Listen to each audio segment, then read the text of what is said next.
আপনার imo account hack হয়ে গেলে কিভাবে আপনার ইমো অ্যাকাউন্টটাকে আবার রিকভার করবেন, দ্যাট মিনস আপনি যদি দেখেন যে আপনার ইমো অ্যাকাউন্ট অলরেডি আরেকজন ইউজ করছে, তাহলে কিভাবে সেই অ্যাকাউন্টটাকে ওই মোবাইল থেকে ডিলিট করাবেন সেই সিস্টেমটা দেখিয়ে দিচ্ছি। ইমো ইউজাররা নোটিস করুন, এই ভিডিওটা পুরোটা দেখুন, খুব ইজি প্রসেস, বাট দেখে নিন। প্রথমে আপনার ইমো অ্যাপটি ওপেন করবেন এবং লেফট কর্নারে অ্যাভাটারে ক্লিক করবেন। দেন দেখুন নিচে সেটিংস অপশন আছে, সেটিংসে ক্লিক করবেন। দেন অ্যাকাউন্ট এন্ড সিকিউরিটি, তারপর ম্যানেজ ডিভাইসেসে ক্লিক করবেন। সেখান থেকে দেখুন যেখানে 2টা ডিভাইস দেখাচ্ছে আমার অ্যাকাউন্টটা ইউজ করছে। সো হুয়াওয়ে ডিভাইসটা অ্যাকচুয়ালি আমার না, সো এই ডিভাইসটা হ্যাক হয়ে গেছে।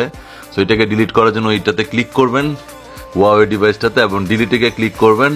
এবং আবার ডিলিটে ক্লিক করার সাথে সাথে ওরা বলবে আপনার মোবাইল একটা কোড পাঠাবে। সো এই কোডটা যদি পাঠায়, সেই কোডটা চলে আসবে, আপনি কোডটা জাস্ট লিখে দিবেন, দ্যাটস ইট। সো ডিলিট হয়ে গেল।